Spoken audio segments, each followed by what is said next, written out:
का 8वां हिस्सा। मैं हीरो और जवाहरात से भरी हुई तेजकी घर ले आया। मैं दिल में मुस्कुरा रहा था। मैंने घर पहुंचकर उसे अलमारी में संभाल कर रख दिया और फौरन ही हमजाद को तलब किया। वो हाजिर होते ही मुस्कुराकर मुझे देखकर बोला, आका, आपने नूरुल अमीन की किस्मत बदलने के लिए जो तरीका इख्तियार किया वो देखकर मैं आपको मान गया। वाकई आप बहुत अक्लमंद और समझदार हैं। वो अमीर हो जाएगा, उसकी तकदीर भी बदल जाएगी और उसे मेरे बारे में पता भी नहीं चलेगा। मैंने मुस्कुराकर कहा, हाँ मेरे हमजाद, मैंने नूरुल अमीन को अभी तक ये नहीं बताया कि हमजाद मेरे काबू में आ चुका है। वो ये तो जानता है कि मैं चिल्ला पूरा कर चुका हूँ, मगर मैंने उसे अभी तुम्हारे आने की इत्तला नहीं दी। अभी शायद इसका वक्त नहीं आया। मैं अपने बाप की गलतियों को दोहराना नहीं चाहता और इस तरह नुकसान नहीं उठाना चाहता। मुझे कुछ वक्त दरकार है। मैं हालात का जायजा लेना चाहता हूँ, दुनिया की अपने से मुतालिक राय जानना चाहता हूँ। जी आका, हमजाद खामोशी से बोला। मेरे लिए क्या हुक्म है? वो बोला, कुछ नहीं, बस एक अच्छी खासी रकम का बंदोबस्त कर दो ताकि तुम्हें बार बार मुझे न बुलाना पड़े। जी आका, ये कहकर वो गायब हो गया और जब थोड़ी देर बाद वापस आया तो उसके हाथ में एक भारी थैला था जो लबालब नोटों से भरा हुआ था। उसमें से कागजी नोट झांक रहे थे। मैंने वो तमाम नोट लेकर अलमारी में संभाल कर रख दिए और मुतमईन हो गया। वो फिर चला गया। रात को नूरुल अमीन मेरे पास आया, खुश भी था और घबराया हुआ भी। कहने लगा, जाहिर मुझे बहुत डर लग रहा है। अरे क्यों भाई? यार, इतना बड़ा खजाना हम कैसे छुपा कर रखेंगे? इसकी हिफाजत कैसे करेंगे? देखो ना, अगर किसी चोर डाकू को मालूम पड़ गया कि हमारे पास इतना बड़ा खजाना है या इसके असल मालिक को ही पता चल गया तो? अरे तुम फिक्र मत करो नूरुल अमीन, मैं 2 दिन बाद खजाना तुम्हारे हवाले कर दूंगा। 2 दिन तक हमें इंतजार करना चाहिए। हो सकता है खजाने का मालिक इसे ढूंढता फिरे और हमें उसके बारे में कुछ मालूम पड़ जाए। इसके बाद ये खजाना हमारा। तुम थोड़ा थोड़ा बेचकर रकम इकट्ठी करते जाना। नूरुल अमीन अचानक बोला, अरे मैं क्यों इकट्ठी करता जाऊं? हम इसका आधा आधा करेंगे, ये हम दोनों का हक है। नूरुल अमीन, ये खजाना तुम्हारा हक है क्योंकि तुमने इसे पहले देखा था। वो फिर अपनी जिद पर अड़ा रहा और बोला, अरे ये क्या बात हुई? ये हम दोनों का है। मैं उसकी सादगी और ईमानदारी पर दिल ही दिल में उसको सराहे बगैर न रह सका। वो निहायत ईमानदार और शरीफुल नफ्स इंसान था। अल्लाह ताला उसके हाल पर रहम करे। मैं दिल से चाहता था कि उसकी ख्वाहिश पूरी हो जाए, उसकी शादी शाहीन से हो जाए, मगर शाहीन तो ऐसी बेमुरव्वत और दुनियादार निकली कि दौलत की चमक में खो गई। अच्छा नूरुल अमीन, देखेंगे, खजाना आधा आधा कर लेंगे, तुम खुश रहो। अब ठीक है ना? वो मुतमईन होकर सर हिलाकर बोला, हाँ ठीक है। वो चला गया तो मैं उसके बारे में सोचने लगा। अब मुझे उस रईसजादे नवाब सुल्तान की खबर लेनी थी जो अपने चाचा की हमराही में बारात लेकर चंद दिनों में शाहीन के घर आने वाला था। अगली सुबह मैंने हमजाद को तलब किया और कहा, जाओ नवाब सुल्तान का पता करो और देखो वो क्या कर रहा है और क्या सोच रखता है, साथ ही शाहीन की खबर लेकर आओ। हमजाद सर हिलाकर चला गया। वो काफी देर बाद वापस आया। मैं उसका बेचैनी से इंतजार कर रहा था। वो आते ही कहने लगा, जनाब नवाब सुल्तान साहब इस वक्त अपने कमरे में आराम फरमा रहे हैं, शराब से भी साथ ही साथ लुत्फानंदोज हो रहे हैं। वो बहुत खुश है कि एक नई नवेली दुल्हन के साथ चंद दिनों के बाद अयाशी करने वाला है। उधर शाहीन के घर वाले खुश हैं कि इस भीख मंगे नूरुल अमीन से जान छूटी और एक रईस नवाबजादा हथे चढ़ गया। वो लोग बहुत खुश हैं और शादी की तैयारियां कर रहे हैं। मैंने कहा, ठीक है। मैंने कुछ सोचकर कहा, हमजाद अब तुम जाओ। दिन चढ़े मैंने नूरुल अमीन को बुलवा भेजा और कहने लगा, नूरुल अमीन अब तुम्हारा काम शुरू हो गया। वो कहने लगा, क्या मतलब? अब तुम इस सोने को बेचना शुरू कर दो। वो घबरा कर बोला, अरे तुम ही ने तो कहा था कि 2 दिन इंतजार करेंगे। मैंने उसकी हौसला अफजाई करते हुए कहा, नहीं तुम फिक्र मत करो, इसे ढूंढता हुआ कोई नहीं आएगा। वो कहने लगा, तुम इतने यकीन के साथ कैसे कह सकते हो? मैंने कहा, ना मेरी बात मानो, ज्यादा बहस मत किया करो। ये कहकर हमने थोड़ा सा सोना उस थैली में से निकाला और उसे साथ लेकर बाजार चल पड़ा। वो कहने लगा, जाहिर देखो कहीं कुछ गड़बड़ ना हो जाए। मैंने उसकी तरफ देखकर मुस्कुरा कर कहा, अरे तुमने कहीं से चुराया तो नहीं ना? तुम्हें जंगल से मिला है। इसको बेचकर अपने हालात सही करना, अपने आप को बेहतर जिंदगी के लिए तैयार करना तुम्हारा हक है। एक जौहरी के पास पहुंचे और नूरुल अमीन ने मेरी सिखाई पट्टी बोल दी कि ये सोना मेरी वालदा का है और मैं बेचना चाहता हूँ। जौहरी ने उसे परख कर देखा और कहने लगा, हाँ बिल्कुल असली और खालिस सोना है। अच्छी खासी रकम मिल गई थी। नूरुल अमीन बहुत खुश था। इतनी रकम उसने जिंदगी में नहीं देखी थी। इस तरह हमने मुख्तलिफ दिनों में शहर के मुख्तलिफ जौहरियों के पास बहुत सा सोना फरोख्त कर दिया। नूरुल अमीन के पास काफी रुपया इकट्ठा हो गया। नूरुल अमीन का ये इसरार था कि वो रकम मुझे भी रखनी चाहिए क्योंकि उस पर मेरा भी हक है। मैंने उसके बार बार कहने पर कुछ रकम अपने पास रख ली, सिर्फ दिखावे के लिए। मैं जानता था कि मुझे उस रकम की जरूरत नहीं। मेरे पास उसकी तवक्को से भी कहीं ज्यादा रुपया घर में मौजूद था। नूरुल अमीन ने घर में अपने वालिदा और वालिद को इस राज में शरीक किया कि उसे जंगल से एक खजाना मिला है। उस खजाने में सोने और जवाहरात भरे हुए थे, जिसे बेचकर उसके पास काफी रकम इकट्ठी हो गई है। उसके वालिदैन हैरान और खुशी से पागल थे। पहले तो उन्होंने इस बारे में तजस्सुस का इजहार किया कि नूरुल अमीन ने कहीं किसी गलत तरीके से वो खजाना हासिल तो नहीं किया, मगर जब मैंने उन्हें इस बात पर आमादा किया और उन्हें यकीन दिलाया कि हमने कोई ऐसा गलत काम नहीं किया और ये खजाना सरासर नूरुल अमीन का हक है, तो उसके वालिदैन मुतमईन हो गए। उन्होंने मकान को गिराकर नए सिरे से बेहद उम्दा तामीर शुरू कर दी। उनका कच्चा और पुराना मकान था। अब उसके वालिद की ख्वाहिश थी कि उसे गिराकर नया मकान बनाया जाए। नूरुल अमीन के खजाने की वजह से उनकी दिली ख्वाहिश पूरी हो रही थी। नूरुल अमीन ने साथ ही गल्ला मंडी में मेरी मदद से एक दुकान खरीद ली और उस पर कारोबार शुरू कर दिया। 1 महीने के अंदर ही इस बात का चर्चा हो गया कि नूरुल अमीन के हाथ कोई बड़ा खजाना लगा, जिससे उसकी तकदीर बदल गई। इस खबर से सबसे ज्यादा हैरानी शाहीन और उसके घर वालों की थी कि जिसे वो भीख मंगा समझते थे, एकदम उसकी तकदीर ही बदल गई। महीना गुजर चुका था। उधर शाहीन के माँ बाप ने नूरुल अमीन के बदलते हुए हालात की वजह से उसे शादी में शिरकत की दावत दी। वो वैसे भी रिश्तेदारी की बुनियाद पर उन्हें दावत देना चाहते थे, मगर अब तो बात ही कुछ और थी।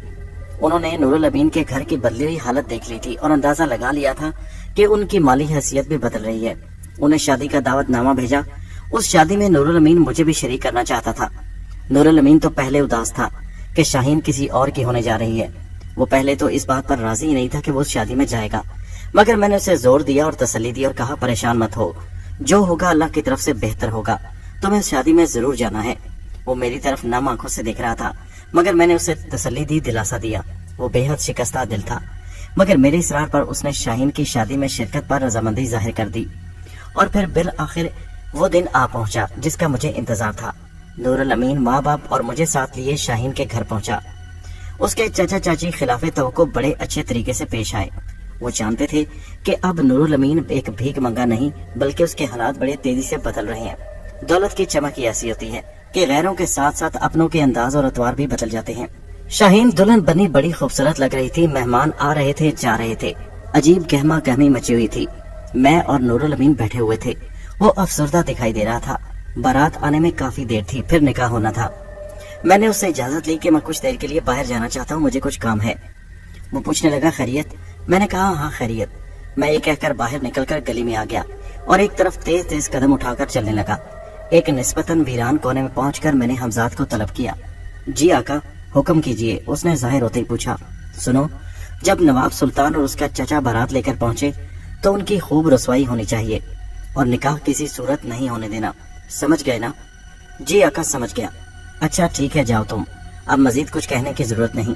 जी आका। वो मुस्कुराया और फिर गायब हो गया। मैं मुतमईन होकर वापस आ गया। मुझे जो उसे समझाना था वो समझ चुका था। नूरुल अमीन मुझे वापस आता देखकर बोला, अरे जाहिर, तुम कहाँ गायब हो गए थे? नूरुल अमीन, बस कुछ काम था, मैंने मुस्कुराकर कहा और उसके साथ बैठ गया।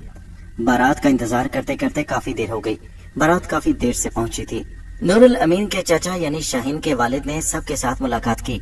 मेरे और नूरुल अमीन के पास भी आया। उसका लहजा काफी बदला हुआ था। बड़ी मोहब्बत से नूरुल अमीन के साथ बात कर रहा था। मैंने एक बात खास तौर पर महसूस की कि नूरुल अमीन के चाचा के साथ एक बारेश आदमी था जिसका नाम सूफी बरकतुल्लाह था। उसका तारुफ उसके चाचा नहीं करवाया था कि ये मेरे खास दोस्त हैं जो इस शादी के तमाम इंतजामात संभाले हुए हैं। मुझे और नूरुल अमीन को सूफी बरकतुल्लाह से क्या दिलचस्पी हो सकती थी, लेकिन एक बात जिसे मैंने खास तौर पर महसूस किया कि वो काफी तेज और चालाक आदमी दिखाई दे रहा था। वो बड़ी शातिर और बड़ी चमकदार निगाहों से मुझे और नूरुल अमीन को घूर रहा था और फिर वो हमसे मिलते मिलाते आगे चले गए। शाहीन की सहेलियां उसके साथ अटकेलियों में मसरूफ थी।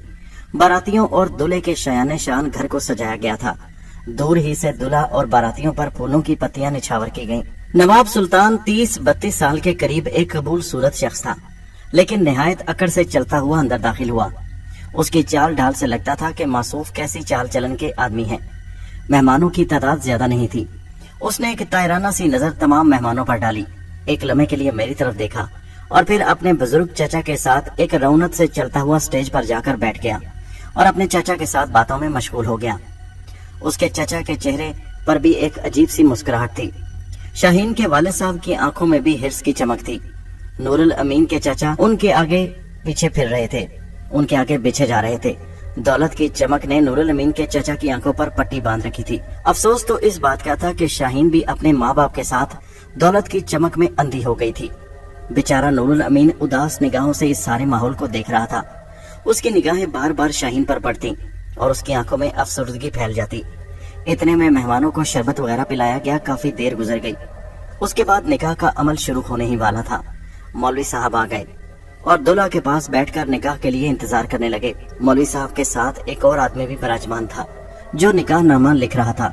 मैं बड़ी बेचैनी से इंतजार कर रहा था कि कब निकाह का अमल शुरू हो और हमजाद अपना काम दिखाए।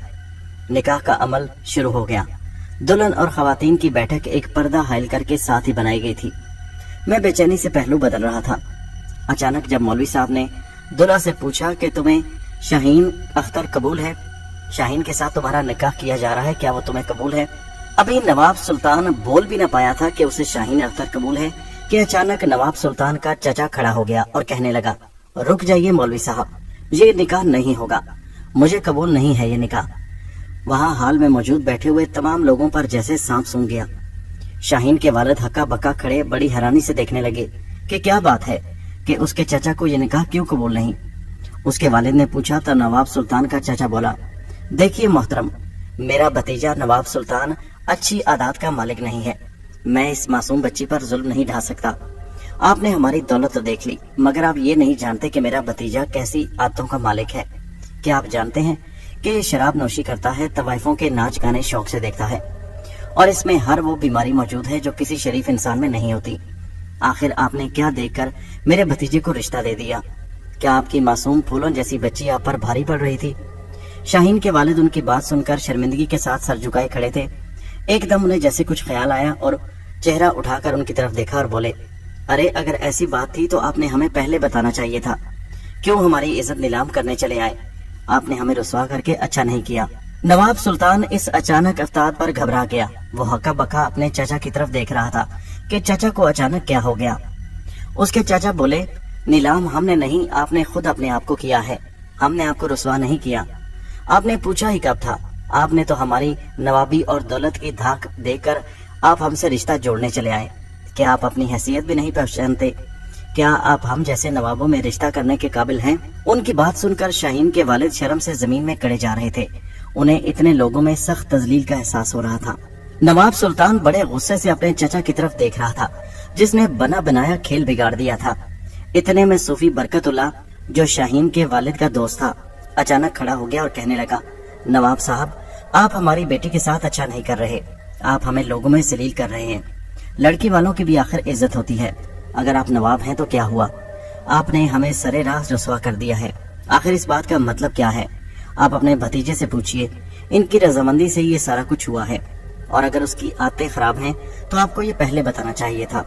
और वैसे भी जब तक आपका भतीजा इस मामले में खुद उठकर अपना मुद्दा बयान नहीं करता तब तक कुछ कहा नहीं जा सकता।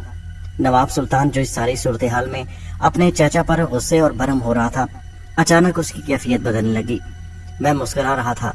मुझे मालूम था कि अब हमजाद ने उसके चाचा को छोड़कर उसके जिस्म पर अपना कब्जा जमा लिया है। नवाब सुल्तान एकदम उठ खड़ा हुआ। अचानक नवाब सुल्तान की जहनी कैफियत बदल गई थी। उसने उठकर अचानक सूफी बरकतुल्लाह तरफ देखकर गुस्से से कहा, अरे तू चुप बैठ, तो कौन होता है हमारे मामलात में टांग अड़ाने वाला? फिर वो कहने लगा, मैं मानता हूँ कि मुझ में हर वो बुराई है जो किसी शरीफ इंसान में नहीं होती। इसलिए मैं खुद समझता हूँ कि मैं इस लड़की से निकाह के काबिल नहीं हूँ। आप शरीफ लोग हैं और हम मालदार लोग हैं, मगर आप नहीं जानते कि हम मालदारों में कौन से ऐब मौजूद होते हैं। अब सूरत हाल ये थी कि नवाब सुल्तान सच बोल रहा था और दूसरी तरफ उसका चाचा हक्का बक्का खड़ा था कि अचानक नवाब सुल्तान को क्या हो गया। लेकिन थोड़ी देर पहले जो उसकी हालत थी वो उसके बारे में कुछ नहीं जानता था, क्योंकि उस वक्त हमजाद उसके ऊपर काबिज था। मगर अब हमजाद उसे छोड़कर नवाब सुल्तान के ऊपर काबिज हो चुका था। नवाब सुल्तान अपनी बात जारी रखते हुए बोला, देखिए साहब, मैं शराब भी पीता हूँ और तवाइफों के नाच गाने भी देखता हूँ और भी मुझसे बहुत सी ऐसी खराबियां हैं जो मैं इस भरे मजमे में बयान नहीं कर सकता। क्या आप अब भी चाहेंगे कि अपनी बेटी का निकाह मेरे साथ करें? नवाब सुल्तान का चाचा साथ खड़ा हुआ कहने लगा, नवाब सुल्तान, तुम्हें आखिर क्या हो गया? तुम्हारी शादी के लिए यहाँ आए हैं। नवाब सुल्तान चाचा की तरफ देखकर गुस्से से बोला, चाचा तुम तो चुप करो, मुझे सच कहने दो। आज मुझे सच कहना है। मैं झूठ नहीं बोल सकता। मैं झूठ पर इस रिश्ते की बुनियाद नहीं रखना चाहता। मुझे आज खुदा ने ये मौका दिया है कि मैं सच बोल सकूं। میں نے یہاں یہ بات کہہ کر ان کو رسوا یا ذلیل کرنے کی کوشش نہیں کی، مگر آج یہ سب کچھ کہنا ضروری ہے۔ صوفی برکت اللہ چیخ کر بولا، اگر یہی سب کچھ کہنا تھا نواب صاحب تو آپ شادی والے دن سے پہلے کہہ دیتے، آج یہ سارا ڈرامہ رچانے کی کیا ضرورت تھی؟ ارے تو چپ کر شیطان کے چیلے، میں جانتا ہوں کہ تو ہے کون۔ نواب سلطان نے صوفی برکت اللہ کی طرف دیکھ کر کہا، کون ہوں میں؟ کیا جانتے ہیں تو میرے بارے میں؟ صوفی برکت اللہ نے بھی غصے سے کہا۔ نواب سلطان کہنے لگا، تو لڑکی کا لگتا کیا ہے؟ صوفی برکت اللہ کہنے لگا، میں اس کے باپ کا دوست ہوں، اس رشتے سے میں اس کا چچا ہوا۔ نواب سلطان ہنس کر بولا، لڑکی کا چچا؟ میں جانتا ہوں تیرے بارے میں، بڑا حکیم اور عامل بنا پھرتا ہے، تو جھوٹا ہے، دغا باز ہے، دھوکے باز ہے۔ صوفی برکت اللہ کچھ کہنے ہی والا تھا کہ شاہین کے باپ نے اسے ہاتھ کے اشارے سے روک کر منع کر دیا۔ میں اور نور الامین ہکا بکا حیرانی سے یہ سارا تماشا دیکھ رہے تھے۔ نور الامین خود حیران تھا کہ اچانک کیا ہو گیا، مگر میں صحیح طور پر سب کچھ جانتا تھا کہ یہ سب کھیل رچایا ہوا حمزاد کا تھا، جسے میں نے خاص طور پر ہدایت دی تھی کہ یہ نکاح کسی صورت نہیں ہونا چاہیے۔ وہ پہلے نواب سلطان کے چچا کے دماغ پر قابض ہوا اور اس کے بعد نواب سلطان کے دماغ پر۔ شاہین کا باپ بڑی عاجزی سے بولا، نواب صاحب آپ ہمارے ساتھ زیادتی کر رہے ہیں، آپ ہمارے بڑی برادری میں ہمیں ذلیل و رسوا کر رہے ہیں۔ اگر یہ ایسی بات تھی تو آپ ہمیں پہلے بتا دیتے۔ گھر آئی ہوئی بیٹی کی بارات اگر واپس لوٹ جائے تو آپ سمجھتے ہیں کہ بیٹی والوں خصوصاً اس کے ماں باپ پر کیا گزرتی ہے اور ان کی اس معاشرے میں کیا عزت رہ جاتی ہے۔ نواب سلطان کہنے لگا، میں مانتا ہوں آپ کی بات، لیکن میں کسی طور بھی شریف انسان نہیں ہوں، اور میں جانتا ہوں کہ آپ میری دولت سے متاثر ہیں۔ مجھ میں ہر وہ برائی موجود ہے جو کسی اچھے انسان میں نہیں ہوتی، اس لیے میں سمجھتا ہوں کہ میں اس نکاح کے قابل نہیں ہوں۔ میں آپ سے معافی چاہتا ہوں محترم بزرگ، میں کہنا نہیں چاہتا تھا۔ آپ اپنی بیٹی کے لیے کوئی شریف داماد ڈھونڈ لیجئے۔ آپ کو دولت کی چمک سے متاثر ہو کر یوں بیٹی کا سودا نہیں کرنا چاہیے۔ شاہین کے والد صاحب یہ بات سن کر ہکا بکا کھڑے تھے اور کچھ سمجھنے کی کوشش کر رہے تھے۔ اچانک ساری صورتحال کو سمجھنے کی کوشش کرتے ہوئے وہ آگے بڑھے اور کہنے لگے، نواب صاحب یہ کیا مذاق ہے؟ آپ ہماری عزت پامال کرنے آئے ہیں۔ پہلے آپ نے خود یہ رشتہ مانگا اور اب خود ہی اس رشتے سے پیچھے ہٹ رہے ہیں۔ آپ اچھے ہیں یا برے، ہمیں اب اس بات سے کوئی سروکار نہیں۔ آپ ہمارے گھر رشتہ لے کر آئے ہیں اور نکاح کی تیاریاں مکمل ہیں، اب آپ کو ہماری بیٹی سے نکاح کرنا ہوگا۔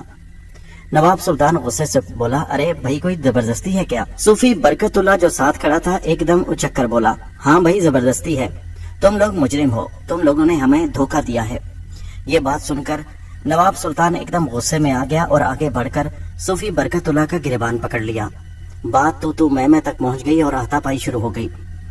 شاہین کے والد یہ صورتحال دیکھ کر گھبرا گئے، انہوں نے آگے بڑھ کر دونوں میں بیچ بچاؤ کرایا۔ نواب سلطان کے چچا بھی ساری صورتحال سے پریشان تھے اور نواب سلطان کو سمجھانے کی کوشش کر رہے تھے کہ میاں آج تمہاری شادی ہے، آج تمہیں آخر ہو کیا گیا ہے؟ گھر سے تو تم ٹھیک ٹھاک چلے تھے اور نہایت خوش تھے کہ تمہاری شاہین سے شادی ہونے جا رہی ہے، مگر یہاں پہنچتے ہی تم نے شادی سے ایک دم انکار کر دیا اور عین نکاح کے وقت۔ مگر نواب سلطان تو اس وقت کوئی بات سننے کے موڈ میں نہیں تھا، اس کا چاچا چلاتا ہی رہ گیا۔ اس نے چاچا سے کہا، چاچا چلو، ہمیں یہاں شادی نہیں کرنی، یہ لوگ اپنی اوقات سے بڑھ کر چھلانگے مار رہے ہیں، انہیں اپنی حیثیت پہچاننی چاہیے۔ ذات کی چھپکلی اور شہتیروں سے چلے گلے ملنے۔ نواب سلطان غصے اور حکارت سے کہتا ہوا آگے بڑھ گیا اور اس کا چچا بھی چاروں ناچار اس کے پیچھے چل پڑا۔ باراتی بھی ان سب کے پیچھے پیچھے چلے گئے۔ مولوی صاحب، نکاح خواں وہاں سے سب اٹھ کر آہستہ آہستہ کھسک گئے۔ اب صرف شاہین اور اس کے گھر والے اور ان کے محلے کے چند لوگ بیٹھے رہ گئے جن کے سامنے ان کی کافی تذلیل ہوئی تھی۔ میں اور نور الامین بھی وہیں بیٹھے ہوئے تھے۔ شاہین کے والد صاحب شرم سے زمین میں گڑے جا رہے تھے، وہ ہم لوگوں سے نظریں نہیں ملا پا رہے تھے۔ شاہین بیچاری بھی اداس بیٹھی تھی، اس کی آنکھوں میں آنسو تھے، ان کی بے انتہا تذلیل ہوئی تھی۔ نور الامین اس ساری صورتحال میں پریشان تھا۔ میں نے اس کی طرف دیکھا، اس کے چہرے پر خوشی نہیں بلکہ پریشانی زیادہ تھی۔ میں اس کی سادگی پر بے اختیار مسکرا اٹھا۔ میں نے اٹھ کر شاہین کے والد صاحب کے پاس گیا، صوفی برکت اللہ بھی پاس کھڑے تھے۔ نور الامین بھی مجھے دیکھ کر وہیں آ گیا۔ چاچا جان، آخر کیا ہو گیا ان کو؟ میں نے آگے بڑھ کر پوچھا۔ شاہین کے والد میری طرف دیکھ کر افسردہ سے لہجے میں بولے، بس کیا بتائیں بیٹا، ہماری تو قسمت ہی ہار گئی۔ تم کون ہو میاں اور کیا انکوائری کرنے آئے ہو؟ صوفی برکت اللہ اچانک میری طرف دیکھ کر غصے سے بولا۔ مجھے غصہ تو بہت آیا لیکن میں نے اپنے خود پر قابو رکھا۔ اتنے میں نور الامین بھی وہیں پہنچ گیا تھا۔ وہ میری طرف دیکھ کر کہنے لگا، چاچا جان یہ ہمارے دوست ہیں۔ نور الامین نے کہا۔ صوفی برکت اللہ جانتا تھا کہ نور الامین شاہین کا رشتے کا چچا زاد ہے۔ کہنے لگا، اگر تمہارے دوست ہیں تو انہیں گھریلو معاملات میں مداخلت کی اجازت نہیں ہونی چاہیے۔ جو کچھ ہو گیا ہماری تذلیل ہوئی۔ میں اس کی بات سن کر تب گیا۔ میں نے اس کی طرف دیکھ کر کہا, صوفی برکت اللہ صاحب, اگر میں ان کے گھر کے معاملات میں نہیں بول سکتا تو آپ بھی شاہین کے یا اس کے والد کے کچھ نہیں لگتے. ان کے گھر کے معاملات میں آپ کو بھی بولنے کا کوئی حق نہیں. میری بات سن کر وہ تب سا گیا.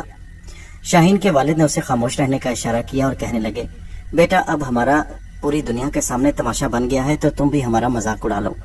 میں نے آگے بڑھ کر ان کے کندھے پر ہاتھ رکھا اور کہنے لگا, چاچا جان, اللہ نہ کرے کہ ہم آپ کا تماشا دیکھیں. ہم تو آپ کی دلجوئی کرنے آئے ہیں. نواب سلطان صاحب نے جو کچھ کیا ہے وہ نہایت غلط ہے, لیکن جو کچھ ہوا وہ اللہ کی طرف سے حکمت ہے. اللہ تعالیٰ نے شاید اس میں آپ کے لیے کوئی بہتری رکھی ہے. شاہین کے والد اس وقت بہت افسردہ نظر آ رہے تھے. نہ جانے مجھے کیوں ملال سا ہونے لگا. آخر یہ سارا کچھ تو میری وجہ سے ہوا تھا, لیکن میں نے نور الامین کی خاطر یہ سب کچھ کیا تھا. نور الامین پاس ہی پریشان کھڑا تھا. ہونا تو یہ چاہیے تھا کہ شاہین کی اس طرح شادی ٹوٹ جانے پر وہ خوش ہوتا, لیکن وہ بیچارہ معصوم سا انسان بے حد پریشان کھڑا تھا. تھوڑی دیر ہم وہیں کھڑے رہے, پھر ہم بھی آہستہ سے وہاں سے باہر نکل آئے. ساتھ چلتے ہوئے نور الامین نے کہا, یار بہت افسوس ہوا, میرے والدین تو ابھی تک وہیں پر ہیں چاچا جان کے پاس. میں نے نور الامین کی طرف دیکھ کر کہا, نور الامین, کیا تمہیں اس بات کی خوشی نہیں ہوئی کہ شاہین کی شادی رک گئی اور نواب سلطان انہیں ذلیل کر کے چلا گیا؟ نور الامین افسردہ لہجے میں کہنے لگا, نہیں, مجھے اس بات کا افسوس ہے کہ چاچا اور شاہین کی پورے محلے بلکہ پوری دنیا کے سامنے اس طرح رسوائی ہوئی. ہاں یہ تو ہے, میں نے اس کی ہاں میں ہاں ملاتے ہوئے کہا, لیکن نور الامین زیادہ اپنے دماغ پر زور مت دو. ہو سکتا ہے یہ اس میں بھی اللہ کی طرف سے کوئی بہتری ہو. نواب سلطان نے ان لوگوں کو ذلیل کر کے اچھا نہیں کیا, لیکن دیکھو نا, نواب سلطان کا اور شاہین کے گھر والوں کا آپس میں کوئی جوڑ نہیں بنتا. نواب سلطان ایک امیر آدمی ہے, جدی پشتی رئیس ہے, نواب خاندان سے تعلق رکھتا ہے, لیکن یار آخر وجہ کیا تھی؟ نواب سلطان تو اتنے چاو سے شاہین سے شادی کر رہا تھا, پھر اچانک اس نے نکاح کے وقت شادی سے انکار کیوں کر دیا؟ نور الامین میری طرف دیکھ کر پوچھنے لگا, اور میں اس کی معصومیت پر دل ہی دل میں مسکرا کر رہ گیا. تو کیا جانے پیارے, یہ سارا چکر میرا ہی چلایا ہوا ہے, میں نے دل ہی دل میں کہا. مجھے کیا معلوم, میں نے اس کی بات کا جواب دیتے ہوئے کہا. ہو سکتا ہے نواب سلطان کو بعد میں اس بات پر افسوس ہوا ہو کہ اس نے ایک غریب گھرانے کی لڑکی سے شادی کرنے کے بارے میں سوچا. نور الامین کہنے لگا, خیر یہ تو وہ پہلے بھی سوچ سکتا تھا, بات کچھ سمجھ میں نہیں آ رہی. میں نے اس کی بات کے جواب میں کہا, لیکن اس وقت اصل مسئلہ صوفی برکت اللہ کا ہے. صوفی برکت اللہ جس طرح میرے ساتھ لڑنے دوڑا تھا, مجھے تو عجیب سا لگا. اسے ہماری مداخلت پسند نہیں آئی تھی شاید, میں نے کہا. ہاں وہ کچھ ایسا ہی ہے. چاچا جان نے اسے گھر کے ہر کام میں اس قدر سر چڑھا رکھا ہے کہ کبھی کبھی وہ بدتمیزی پر اتر آتا ہے. ظاہر میں اب تم سے معافی چاہتا ہوں اگر تم نے اس بات کو محسوس کیا ہو. میں نے اس کا ہاتھ پکڑ کر کہا, نہیں نور الامین, تم کیوں معافی مانگ رہے ہو؟ ظاہر ہے وہ تمہارے چچا کا دوست ہے, آخر چچا نے اسے اختیار دیا ہے, تبھی تو وہ ان کی طرف سے بول رہا تھا. لیکن میں اصل بات ایک اور ہے جس پر میں گھبرا رہا ہوں, میں نے کہا. نور الامین میری طرف دیکھ کر بولا, وہ کیا؟ مجھے یہ صوفی برکت اللہ کچھ ٹھیک نہیں لگتا. یہ ہے کون, کیا تم مجھے اس کے بارے میں بتا سکتے ہو؟ نور الامین کہنے لگا, یہ ہمارے چچا کا بہت پرانا دوست ہے. یہ پیشے کے اعتبار سے حکیم ہے اور ساتھ ساتھ ایک عامل بھی ہے. عمل وغیرہ بھی جانتا ہے, دم درود بھی کرتا ہے, تعویذ بھی لکھتا ہے, روحانیت پر کچھ عبور حاصل ہے. ویسے اس آدمی سے بحث و تکرار کر کے تم نے ٹھیک نہیں کیا. نور الامین نے کہا تو میں اس کی طرف حیرت بھری نظروں سے دیکھ کر بولا, وہ کیوں؟ بس یار کچھ عجیب قسم کا کینہ پرور آدمی ہے, جس کے بارے میں دل میں بغض رکھ لیتا ہے پھر اسے دشمنی بنا لیتا ہے. تم نے آج اس کے ساتھ بحث و تکرار کر کے کچھ اچھا نہیں کیا. خیر چھوڑو, جو ہوگا دیکھا جائے گا, میں نے اسے تسلی دی. میں بھی کوئی کچی گولیاں نہیں کھیلا, یا میں بھی ہاتھوں میں چوڑیاں پہن کر نہیں بیٹھا ہوا, دیکھا جائے گا. ویسے مجھے لگتا ہے کہ تمہاری شاہین سے شادی کے لیے راستہ ہموار ہو گیا ہے. میری بات سن کر نور الامین مجھے دیکھنے لگا. اس کی آنکھوں میں ایک امید بھری چمک دکھائی دی. لیکن یار ایسا ہوتا دکھائی نہیں دیتا, نور الامین بولا. ارے وہ کیوں؟ میں نے پوچھا. وہ اس لیے کہ اگر شاہین کے دل میں میرے لیے ذرا سی بھی جگہ ہوتی تو وہ نواب سلطان سے رشتے پر کبھی راضی نہ ہوتی.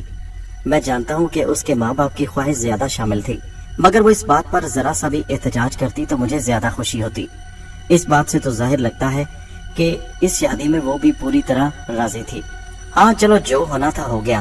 مجھے لگتا ہے کہ شاید ماں باپ کی خوشی کی وجہ سے وہ مجبور ہو گئی تھی, میں نے کہا.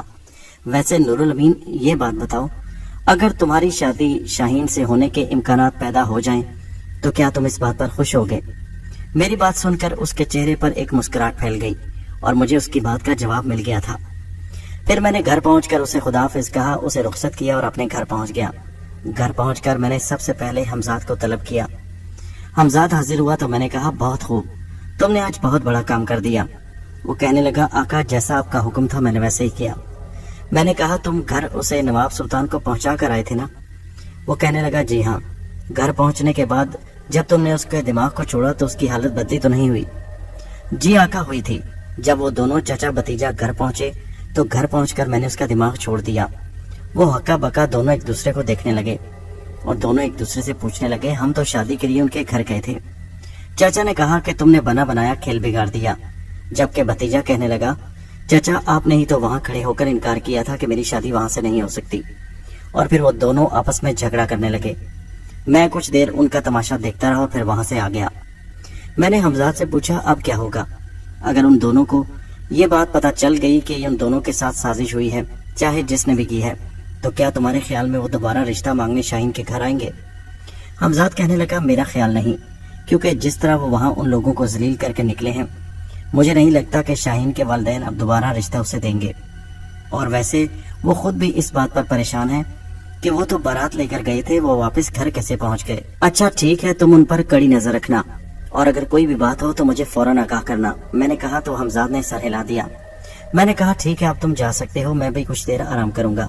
हमजाद कहने लगा, आका अगर इजाजत हो तो एक बात कहूँ? मैंने कहा, हाँ जरूर कहो।